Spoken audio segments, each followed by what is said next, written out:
শিং উঁচিয়ে ধেয়ে আসছে বিশাল আকৃতির ষাঁড়। সেই ভয়াবহ ক্ষিপ্ত ষাঁড়ের সঙ্গে দৌড়াচ্ছে হাজারো মানুষ। ধারালো শিং থেকে বাঁচতে হুড়োহুড়ি। এ আয়োজনে আনন্দ ছড়িয়ে পড়ে দর্শনার্থীদের মধ্যে। কেউ জানালা, কেউ আবার পথের ধারে উল্লাস করছেন। প্রতি বছরের মতো এবারও ঘটা করে ষাঁড় দৌড় উৎসব শুরু হয়েছে উত্তর পূর্ব স্পেনে। মূলত 14 শতকের গোড়ার দিকে স্পেনে শুরু হয় এ উৎসব। সান ফার্মিন নামের এ উৎসবে সামিল হতে পাম্পলোনায় ঢল নেমেছে দেশ বিদেশের পর্যটকের।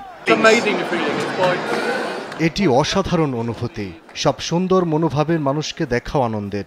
আয়োজনটি দেখতেও বেশ চমৎকার। শনিবার আতশবাজির মাধ্যমে উদ্বোধন হয় সপ্তাহব্যাপী এই উৎসবের। এ সময় পাম্পলোনা প্রধান চত্বরে সমাবেত হয় হাজারো মানুষ। এবারের আয়োজনে মূল বিষয় ছিল ফিলিস্তিনের সমর্থন।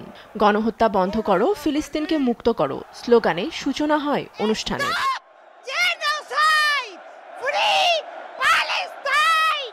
প্রতিযোগিতায় ঐতিহ্যবাহী সাদা পোশাক ও লাল স্কার্ফ পরেন অংশগ্রহণকারীরা। সোমবার পাম্পলোনায় 875 মিটার সরু রাস্তায় 6টি ষাঁড় শুরু করে দৌড়। 2 মিনিট 37 সেকেন্ডের দৌড়ে অংশ নেয় শত শত মানুষ।